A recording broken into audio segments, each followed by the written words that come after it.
सामने रहमतुल्लाह। तो बैठ के करना पड़ेगा जी। चलो हाँ।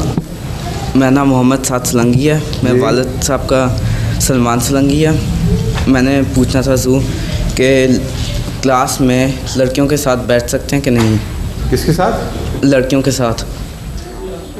जिस क्लास में लड़के और लड़कियों की इकट्ठी अरेंजमेंट है वहाँ बैठना होगा ज़रूर, लेकिन शरीफाना तरीके पे बैठना चाहिए।